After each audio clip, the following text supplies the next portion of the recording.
It's Wednesday, June 7th, 2023. Let's talk about the news. From BBC News, Poland judicial reforms violate EU law, top court says. The European Court of Justice has ruled that a series of judicial reforms in Poland, which have been widely criticized as anti-democratic, represent a clear violation of EU treaties. This ruling arrived just a day after hundreds of thousands of people hit the streets of Warsaw, alongside smaller groups in other Polish cities, to protest these reforms and the nationalist Law and Justice Party that has backed them. Among other things, these new reforms would allow the government to ban people from seeking public office for up to 10 years if they're found to have been influenced by Russia, an accusation that can be easily leveled at opponents of the governing party, allowing them to lock in their power by removing serious competitors from consideration.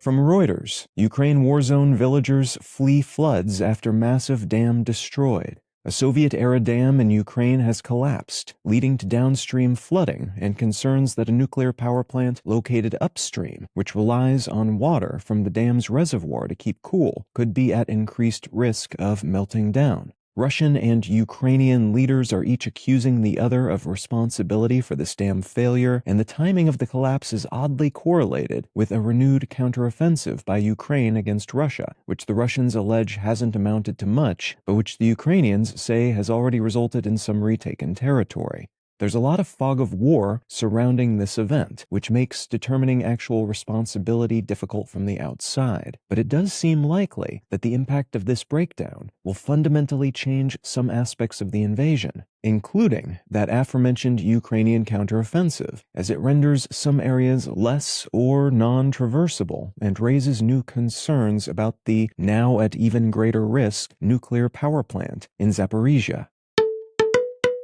And from the Associated Press, India pauses plans to add new coal plants for 5 years, betting on renewables and batteries. The Indian government's new energy plan includes a temporary pause on the consideration of proposals for new coal power plants and a focus on renewable energy infrastructure like solar and wind power paired with batteries for storage. This change in policy has been lauded as a step in the right direction by energy experts, especially for a country that currently relies on coal for about 75% of its electricity, and where the population is now larger than any other country in the world, with concomitant current and anticipated increases in energy demand. India is currently the third highest emitter of greenhouse gases in the world and has set the goal of reaching net zero emissions by 2070, which will require a steep drop in coal usage, as coal is one of the most polluting and emitting fuel types.